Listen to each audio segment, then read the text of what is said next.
Olá!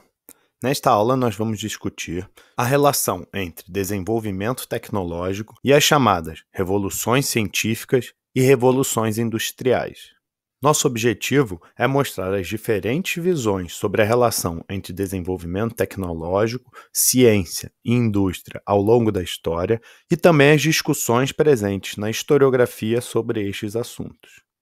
Antes de mais nada, vamos discutir sobre as diferentes concepções de ciência e tecnologia que foram formuladas ao longo da história.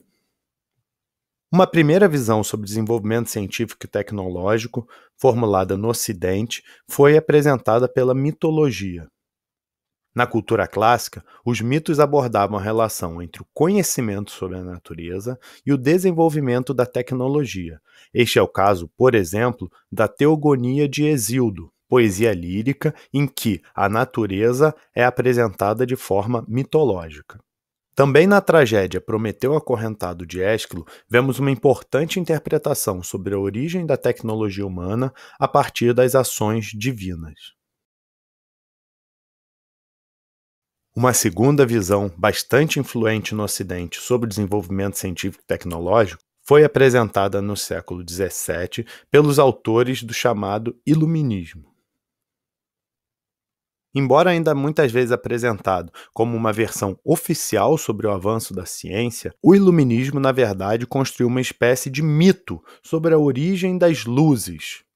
Nesse mito, a cultura clássica se desenvolveu no período dos antigos, ou seja, da cultura helênica e latina, também chamada de greco-romana, mas sofreu um período de atraso e retrocesso durante a Idade Média, que passa a ser caracterizada como Idade das Trevas, marcada pelo atraso científico e o obscurantismo religioso. Só a partir do Renascimento, os modernos resgatam o desenvolvimento científico e fundam uma ciência baseada na observação, na experimentação e no método. No século seguinte ao Iluminismo, o desenvolvimento científico e tecnológico atingiu um patamar tão elevado que a ciência passou a ser vista como o centro da própria sociedade, sobretudo nas ideias dos chamados positivistas. Augusto Comte foi o fundador do pensamento positivista. Segundo Comte, a ciência seria uma apoteose humana, o caminho para o estágio positivo ou científico do desenvolvimento da sociedade. O estágio final da evolução que, segundo Comte, colocaria toda a sociedade a cargo dos cientistas. No mesmo século XIX, vai surgir também uma outra visão, que é muito influente na interpretação da história como um todo e, mais particularmente, na interpretação da história da sociedade industrial. Podemos ver nas teorias de Karl Marx e Friedrich Engels dois representantes do pensamento socialista. Para Marx, o trabalho e a tecnologia servem para acelerar as contradições sociais e, assim, permitir a revolução operária. Podemos ver assim que, para Marx, o trabalho e a tecnologia industrial não são ruins em si.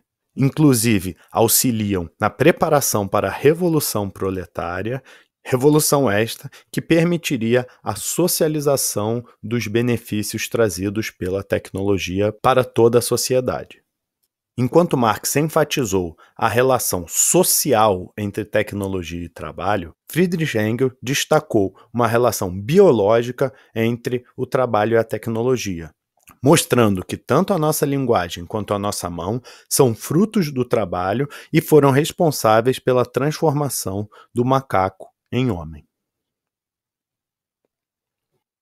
Agora que já vimos as visões mais influentes sobre a ciência e a tecnologia ao longo da história, cabe agora refletirmos sobre uma outra ideia que é bastante importante para pensarmos os temas da Revolução Científica e da Revolução Industrial, que é a própria noção de revolução. Poderemos resumir os debates que os historiadores vêm travando a respeito desses temas com duas perguntas. Houve ou não uma revolução industrial ou científica?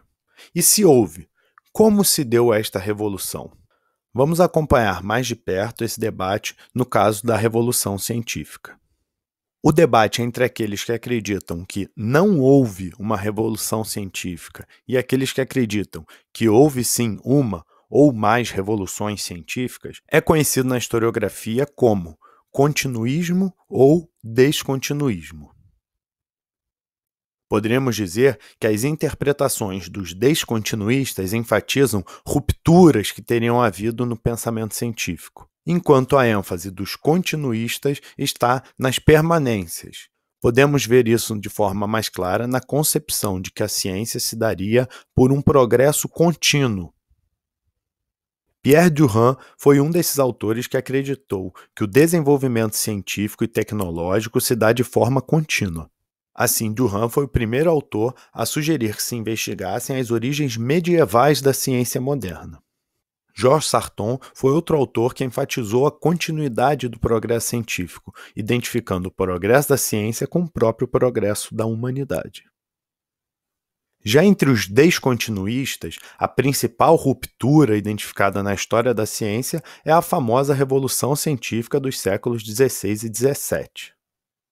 Para Alexandre Poiré, este foi o momento em que surgiu uma nova concepção de mundo, marcada pela matematização da ciência, a geometrização e a infinitização do espaço. Nesse sentido, Poiré dá destaque para a contribuição de Nicolau Copérnico e Galileu Galilei. Thomas Kuhn também é um autor que enfatizou não só a descontinuidade, como a existência de mais de uma revolução científica. Estas revoluções se dariam quando os paradigmas são substituídos e a nova ciência se torna incomensurável em relação à ciência anterior. Para Thomas Kuhn, a substituição de paradigmas na revolução científica se dá principalmente a partir dos trabalhos de Copérnico e Newton.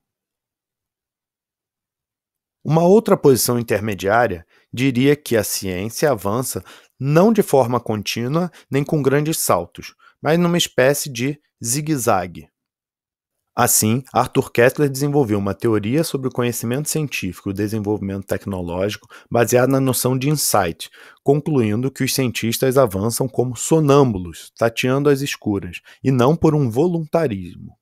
Koestler enfatizou a importância de se estudar a história pessoal dos cientistas, assim como a sua acuidade mental e o contexto histórico em que viveram. Para Koestler, o grande destaque nos avanços científicos deve ser atribuído a Pitágoras e a Kepler, enquanto o autor faz duros ataques àqueles que exaltam os nomes de Copérnico e Galileu como grandes cientistas do período.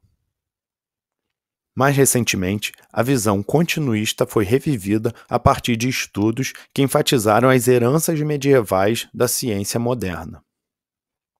Para Edward Grant, todas as pré-condições da ciência moderna se encontram na Idade Média, isto é, foi na Idade Média que se deram as traduções dos clássicos do grego e do árabe para o latim, além da criação das universidades e do personagem intelectual que vai surgir nesse contexto, os teólogos, filósofos naturais. Para Grant, longe de existir uma idade das trevas, ele identifica o desenvolvimento contínuo da civilização greco-árabe latina, que abrange toda a antiguidade e o medievo e que seria responsável pelo desenvolvimento das diversas ciências e da filosofia natural.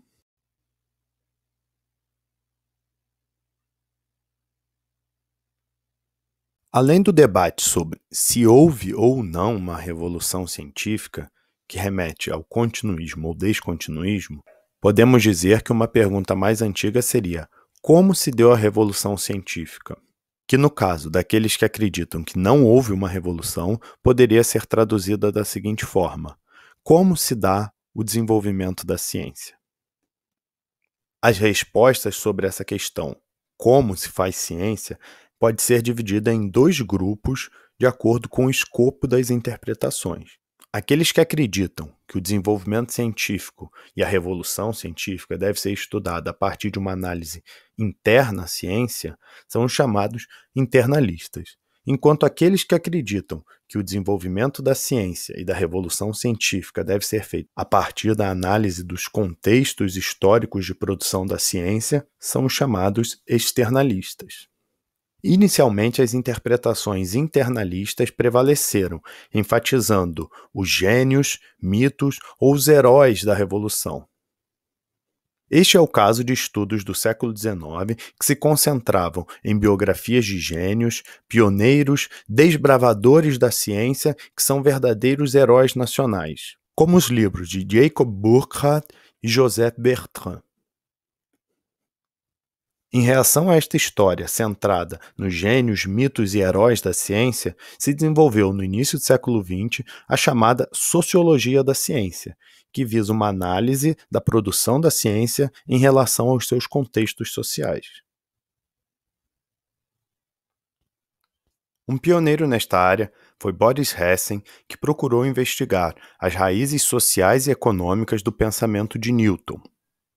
Edgar Zilsel também ofereceu contribuições à sociologia da ciência ao atribuir grande importância ao papel dos artesãos e das guildas na Revolução Científica. John Needham também desenvolveu estudos comparativos entre a história do Ocidente e a história da China, chegando à conclusão de que o contexto social da Europa foi decisivo para o surgimento da ciência moderna, o que não teria ocorrido no caso chinês. Posteriormente, surgiram interpretações intermediárias que enfatizam tanto as ideias dos grandes cientistas como as ideologias predominantes nos seus meios sociais. Paulo Rossi se dedicou ao estudo das relações entre as teorias, as ideologias e as opiniões dos grupos de intelectuais. Na mesma época, Rupert Hall destacou a heterogeneidade entre os diversos grupos intelectuais como um aspecto que deveria ser considerado nos estudos sobre a ciência.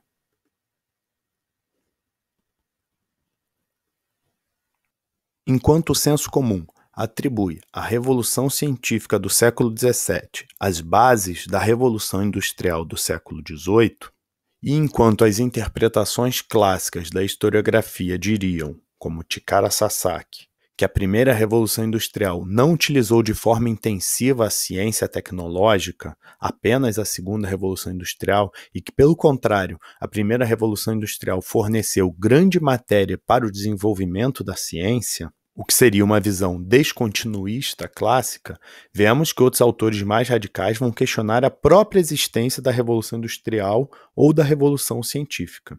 Se a Revolução Científica não é, assim, um momento glorioso de desenvolvimento do conhecimento e de preparação das condições para o desenvolvimento tecnológico e industrial, cabe perguntar, por que estudar então a Revolução Científica? Ora, questionar-se se houve ou não uma revolução, questionar-se como se dá o desenvolvimento científico e tecnológico, isto é, pensar filosoficamente e pensar cientificamente. Por isso, talvez seja interessante olharmos para temas e polêmicas que acompanham o homem desde a antiguidade e que, embora pareçam às vezes superadas, são muitas vezes revividas na história da ciência. Pensar cientificamente, pensar filosoficamente, como os grandes cientistas da antiguidade até os dias de hoje fizeram, é questionar-se sobre a finitude ou a infinitude do mundo, sobre a eternidade do mundo ou sobre o seu criacionismo. A questão do criacionismo também coloca o problema das forças motoras do universo. A esfericidade, a imobilidade da Terra, a existência do éter, dos elementos, da matéria e dos corpos, a concentricidade ou a excentricidade do mundo, a possibilidade de outros mundos, a existência ou não do vazio e a estrutura da mecânica celeste, todos estes são temas que continuam vivos até os dias de hoje.